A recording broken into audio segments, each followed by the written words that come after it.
Okay, it got a little noisy when the Senate came in, but we're awfully happy to have y'all with us. I want to ask members to please take your seats. Madam Doorkeeper. Mr. Speaker, the justices of the Supreme Court and the judges of the Court of Appeal await entrance to the House chamber. Madam Doorkeeper, please allow the justices of the Supreme Court and the judges of the Court of Appeals access to the House chamber, and the messenger will escort them to their designated seats.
Members of the House and the Senate,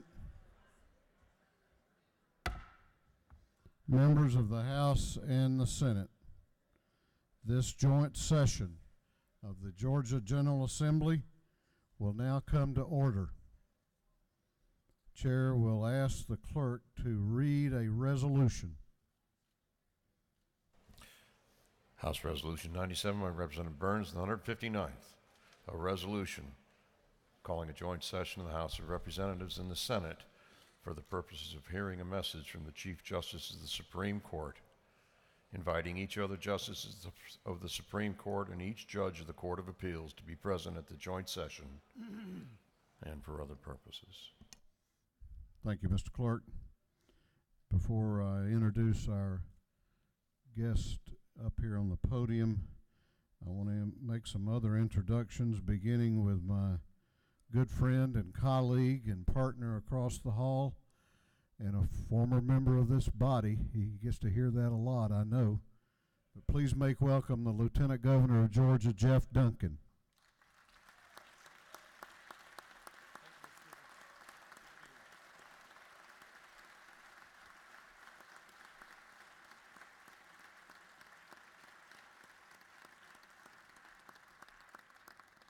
A dear friend from Hall County, the President Pro Tem of the Senate, Senator Butch Miller.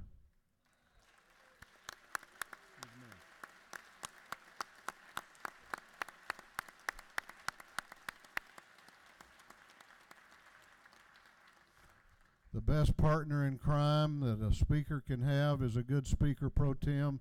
I've got the best. Speaker Pro Tem Jan Jones.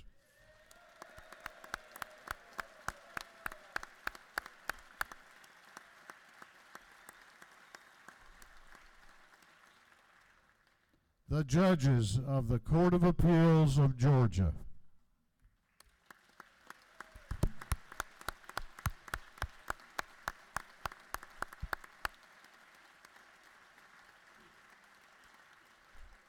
The justices of the Supreme Court of Georgia.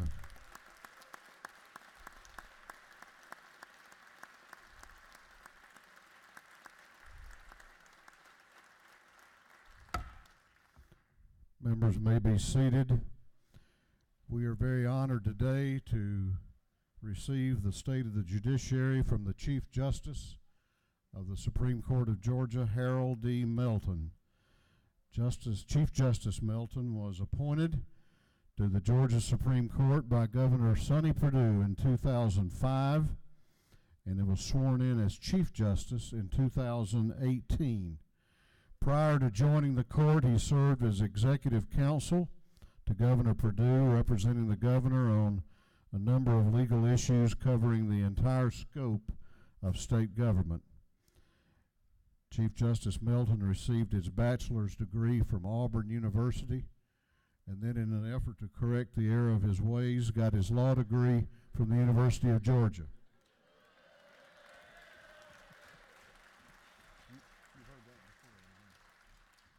He's a native of Washington, D.C. He grew up in East Point, Georgia, and Marietta, and currently resides in Atlanta with his wife and their 3 children.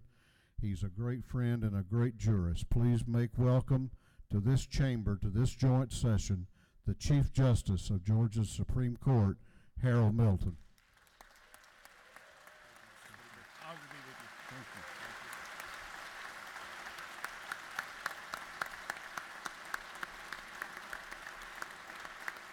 Thank you. Thank you. Please be seated. I was tempted to pound this gavel. Lieutenant Governor Duncan, Speaker Ralston, President Pro Tem Miller, Speaker Pro Tem Jones, members of the General Assembly, constitutional officers, members of the Judiciary, my friends and colleagues on the Supreme Court, my good friends on the Court of Appeals, my fellow Georgians. 30 years ago, I made a great friend. I was a first-year law student at the University of Georgia. P. Harris Hines was a county Superior Court judge in Cobb County. He invited me to work for him as a summer intern. He was a great lawyer, a great judge, and a great public servant. But most of all, he was a great man.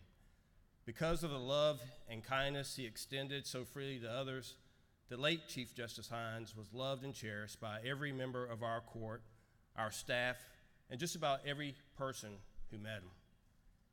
I am humbled now, as a new Chief Justice of the Supreme Court of Georgia, to serve as the next chief, following my election by my colleagues and Chief Justice Hines' retirement last August. I'm honored and grateful to be here today to deliver the annual State of the Judiciary address. This great tradition is an opportunity to report to you on the accomplishments of the judicial branch and the challenges that lie ahead. 2019 is a year of new beginnings. We have a new governor heading up the executive branch, a new lieutenant governor presiding over the Senate. We have 49 new legislators, a new Secretary of State, a new insurance commissioner, and roughly 100 new judges around the state. Within the last 2 years, 5 of our 9 justices have joined Georgia's Supreme Court, which has recently grown, moving from 7 to 9 justices. The experience of the Court of Appeals is similar. It recently grew from 12 to 15 judges, and 6 of its 15 judges have taken office just within the last year. This new crop of jurists is a younger bunch. I remember when I first joined the Supreme Court in 2005, conversations among my colleagues revolved around Medicaid Part D and blood thinners. Today, our conversations revolve around player pitch baseball and swim meets. However, all of us are grateful for those who came before us and the opportunity to build on their successes. And I am confident that just as those we succeed work together for Georgia, we too, in all 3 branches, will continue to forge strong relationships to best serve our citizens. Largely due to the relationships we have had with you in the legislature and with the governor, I am pleased to report to you that today the state of Georgia's judiciary is sturdy, stable, and strong. We are poised to meet the inevitable changes that lie ahead. First, let me say to you, thank you. Thank you for your support of the judiciary. In recent years, you have helped revolutionize our criminal justice system by making our state a national model with criminal justice reform. Through these efforts, we've made our state safer with reduced recidivism rates, saved taxpayer dollars with reduced prison populations, and made our community stronger by giving nonviolent offenders the chance to turn their lives around and become more law-abiding and more productive family members and members of the community. President Trump, in his State of the Union address, recently spoke of the federal initiative towards criminal justice reform and proudly noted that the states are following the federal government's lead. That may be true, but the federal government is following Georgia's lead.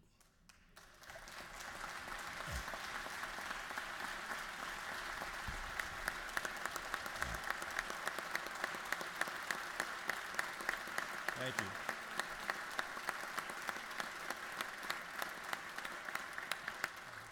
I want to personally thank my friend and colleague, Justice Michael Boggs, for his state and national leadership in this area. You have approved and funded the new judicial building, the first state building in Georgia dedicated solely to the judiciary. Currently, the state Supreme Court, the Court of Appeals, the Office of Reporter of Decisions, and the Office of Bar Admissions are due to move into the new building this November or December. This time next year, we and the Court of Appeals plan to have you over as our guests so you can walk around and see what you have invested in. We do not take this building for granted. The building looks slightly upward towards the Capitol, giving the legislature the appropriate presumption of righteousness that it deserves.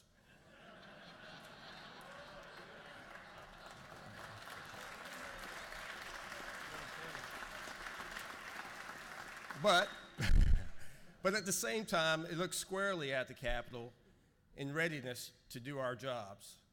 This building reflects what the citizens of this great state expect the justices and judges to accomplish each day when we come to work. It is built to be strong, enduring, attentive to detail. It reflects the dignity and majesty of the rule of law that we are called upon to uphold on a daily basis. As I recently assured the Joint Appropriations Committee, we intend to come well within the appropriated budget for furniture and fixtures, taking all the existing furniture that is suitable and sturdy and which matches the dignity of our new surroundings. We will make sure that the furnishings in the new building are appropriately stately, but not extravagant. You have appropriately scrutinized and supported the vast majority of the budget and legislative requests submitted by our partners within the judiciary over the past few years. From the various classes of courts, the numerous commissions, boards, and committees. For your positive engagement of all this, we collectively say thank you. We also have our forefathers to thank for their brilliance in creating the three branches of government. As a practical matter, most of our ordinary citizens have little understanding of what we in the judiciary actually do. Even though the judicial branch, more than the other two, is more likely to be the subject of television shows and movies, the role we play is more likely to be shrouded in mystery.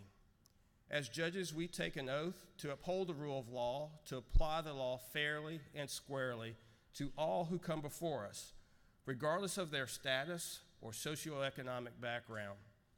Toward that end, the independence of the judiciary is a gift to and from the American people. John Adams, before becoming the nation's second president, famously said that we are a nation of laws, not of men. We apply the rule of law regardless of whether it pleases the majority of citizens or favors the unpopular. And yet throughout our nation's history, we have struggled to uphold and live up to this ideal. The recently popularized story of Alexander Hamilton and Aaron Burr shows how far we have come. Remember, in the early 1800s, Alexander Hamilton was a prominent lawyer. He signed the Constitution of the United States. He was the first Secretary of the Treasury. Aaron Burr was a sitting vice president under Thomas Jefferson and a former Attorney General of New York. These were two of the nation's most visible and prominent citizens. As President Thomas Jefferson prepared to run for re-election, it became clear that he was going to drop Aaron Burr from the ticket. Apparently, by all accounts, Aaron Burr was not a very likable sort. Burr therefore decided to run for governor in New York. Hamilton chose to run against him. There had existed long-standing tensions between the two, and when reports began to circulate that Hamilton had made disparaging comments about Burr's character at a dinner, things got even worse. Burr demanded an apology. Hamilton refused.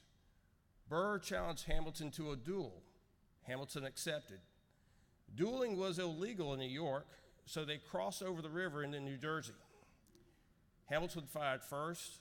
He missed. Burr fired second, striking Hamilton in the abdomen. Hamilton died the next day. Politics used to be rough.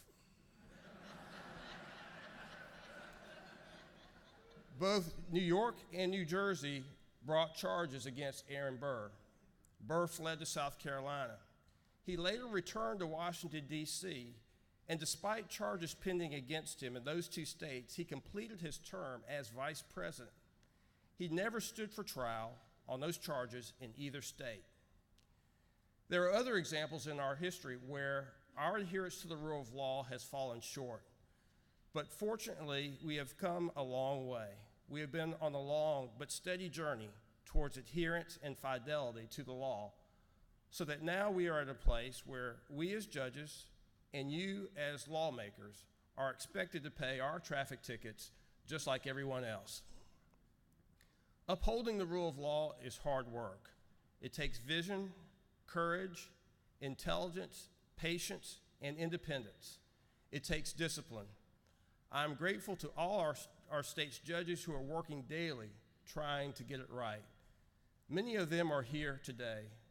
Would all of our state's judges and justices please stand so that we can thank you for your service.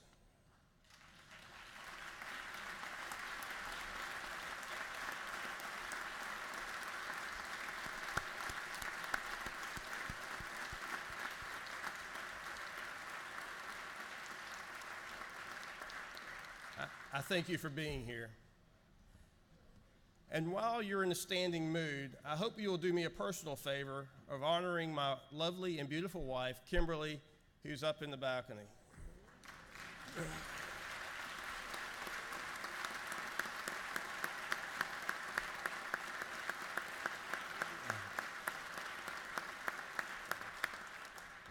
Thank you, I owe you one.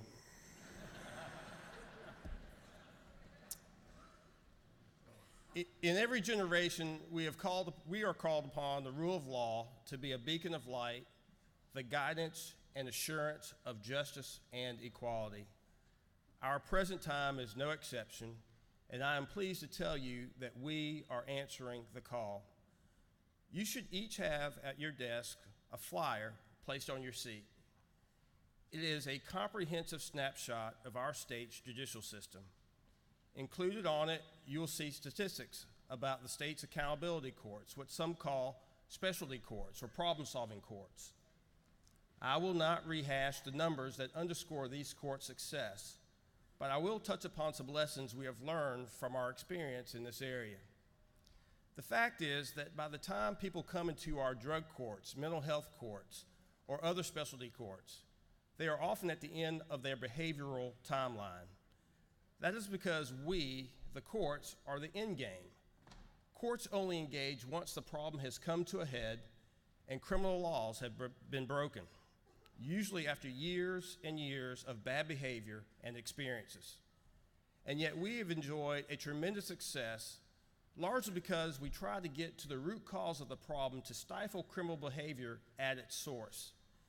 If these courts work at all, it is because we treat the whole person with the hope of future redemption. That is what the rule of law does. It treats every person as an individual.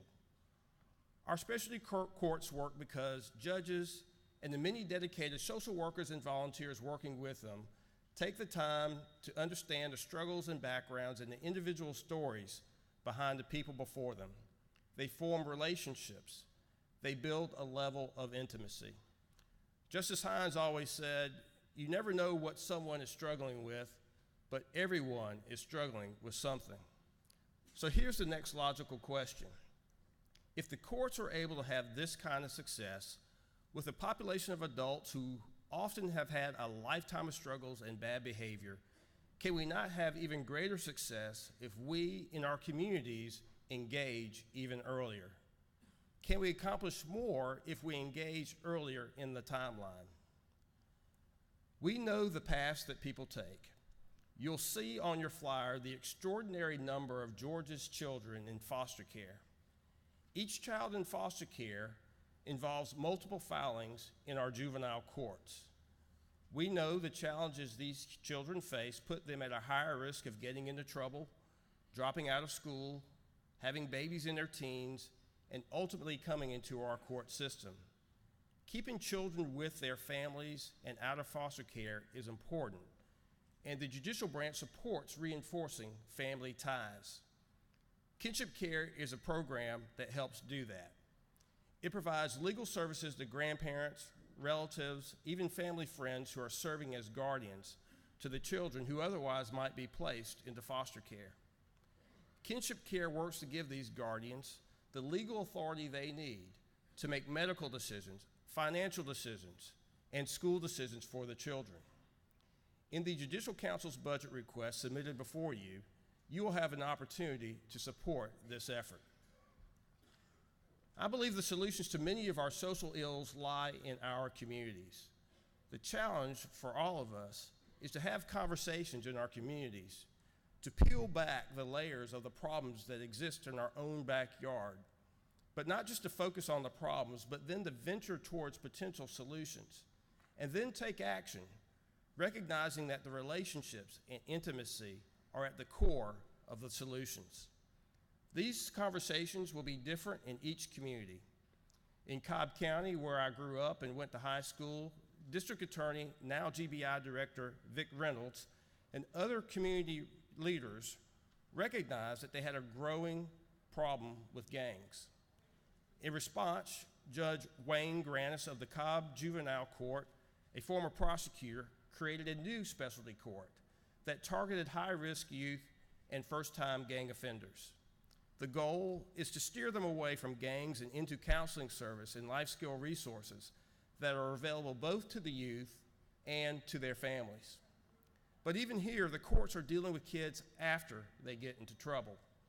But must we wait until youth and adults are engaged in high-end criminal activity when we know precisely the path they are on and we have the tools to intervene and steer them in another direction? We in the judiciary can and will continue to deal with people on the back end, but we'd love to see our numbers decrease and reduce by members of the community dealing with individuals on the front end. How do we do that? I want to tell you about a program that exemplifies what I'm talking about. Atlanta Volunteer Lawyers Foundation, led by Executive Director Marty Ellen and Deputy Director Michael Lucas, has created a program called Standing with Our Neighbors.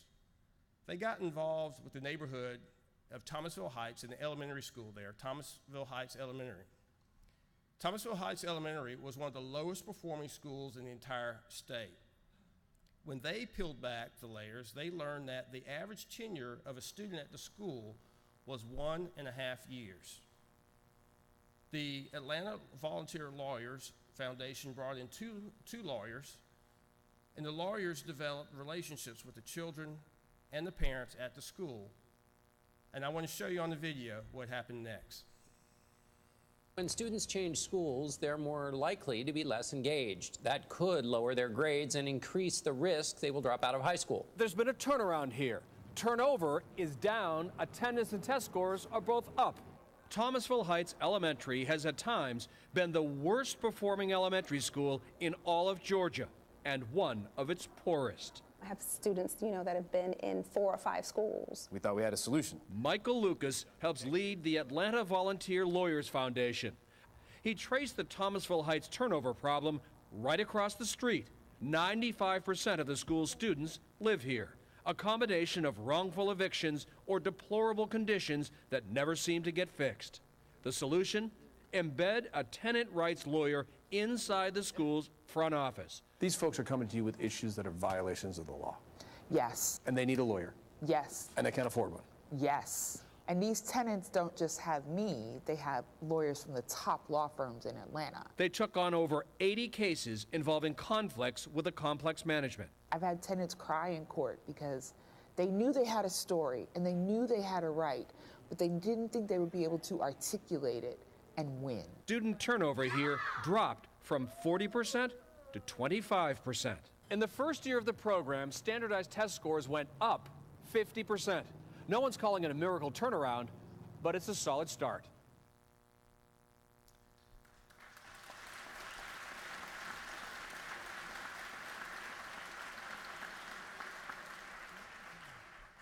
And there's more. In the context of the relationships that they formed, they learned of asthma resulting from mold and mildew and the need for air filtration units in the apartments to further cut down on absenteeism. They learned of incidents of domestic violence that otherwise would have gone unaddressed. By dealing with these issues, how many criminal cases have been prevented? How many instances of illiteracy have been avoided? How have they impacted future dropout rates, teenage pregnancy rates, infant mortality rates, drug addictions, and any other negative statistics that concern us? And how many lives have been redirected toward becoming strong mothers and fathers and leaders in the community? I hope you will join me in honoring Marty Ellen, Michael Lucas, and the soldiers of AVLF.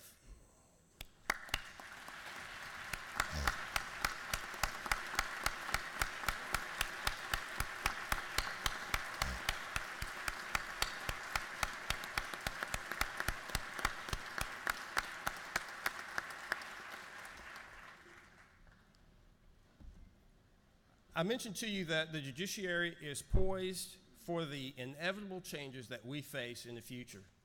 You'll see on your flyer the large number of Georgians who cannot afford a lawyer and are representing themselves in court, often putting themselves at a disadvantage and threatening their access to justice. One of the most profound changes now evolving in our courts is the use of technology. For those without lawyers, court procedures and processes are complex and the language confounding. Technology can cut through and simplify that process, not to mention speed it up. Already around the state, our judges are using such tools as chatbots and online forms to improve access.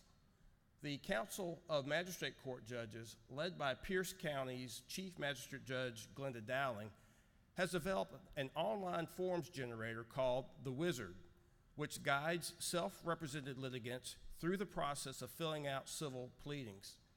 Virtually every possible civil pleading needed in magistrate court can be generated through this tool, including foreclosures, garnishments, and dispossessories. Judge Chase Daughtry of the Cook County Probate Court has set up a chatbot on its website that is available 24/7 to handle basic court questions and look up citation information. They have also set up a reminder service that automatically sends 3 text reminders to people before their court date. Young people respond to texts more than they do postal mail. Chief Judge John Simpson of the Coweta Judicial Circuit uses technology to expedite judges' responses to emergency requests from victims of domestic violence. As a result, these victims now receive almost immediate assurance of safety and peace of mind. For more than 10 years, I have chaired the Judicial Council's Technology Committee. Today, I am pleased to inform you that thanks to your support, last year, we have made tremendous progress and now have a portal, a gateway, that provides comprehensive access to Georgia's entire judicial system. If you do a Google search and type in Georgia courts, the first hit will be our new gateway. The entire website can be translated into over 100 languages. This is the gateway where users will go to e-file and access court documents anywhere in the state. And this is where users can go and even find the link to reinstate your driver's license. We thank you for your continued support in developing and maintaining this project. Additionally, in response to Senate Bill 407 that you passed last year, by the end of next month, all superior and state courts will have electronic filing up and running. Litigants can now file legal documents electronically all over the state. We have caught up with Alabama. Simultaneously, the state is making great strides with something called Criminal Justice Exchange Project. Led by the executive branch, this electronic data system gives us a smart new way of sharing documents and information about criminal cases from the moment of arrest on towards prosecution and ultimately to the point of incarceration and probation and parole. These files are shared almost instantaneously among databases maintained by the district attorneys, public defenders, court clerks, sheriffs, and the Georgia Department of Corrections and the Department of Community Supervision. The efficient flow of complete, accurate, and up-to-date case information improves outcomes at every step in the process. Currently, there are pilots operating in 4 counties, Bartow, Dawson, Forsyth, and Gordon, with planned rollouts across the entire state within the next 2 years. There are other strides we've made through the use of technology, but I believe we are only at the cusp of the technological change that will transform our courts in the coming years. Finally, based on your recommendation last November, our citizens approved a constitutional amendment authorizing the creation of a statewide business court. Business courts have found success in some of our sister states and already have been implemented in some of our superior courts. These courts are designed to bring expertise to commercial litigation. As the effort to develop these courts advances, we stand ready to serve as a resource to you as you strive to further create a healthy climate for commerce. 1 year ago, it was our then Chief Justice Hines who stood before you delivering this annual State of the Judiciary address.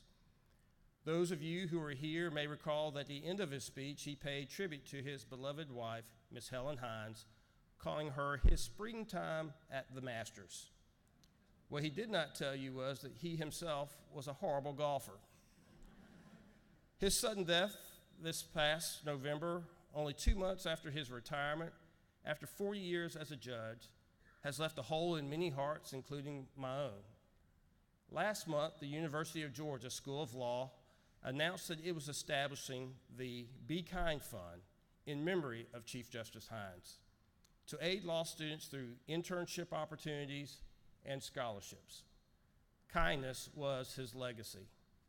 There's a lot that can be said about all of us as we look back over our careers, but what more can be said about a person who loves and is kind and who recognizes the struggles of his or her neighbors and treats the whole person with dignity and with respect?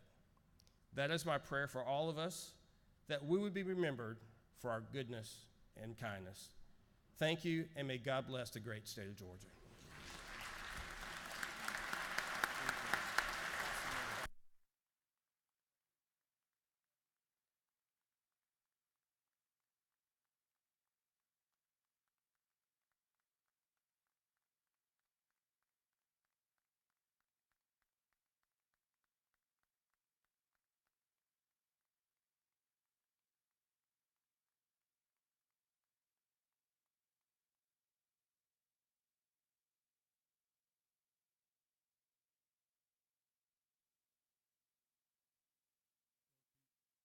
Doorkeeper will please escort the justices of the Supreme Court and the judges of the Court of Appeals from the chamber of the House.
Chair recognizes the Majority Leader of the Georgia House for a motion.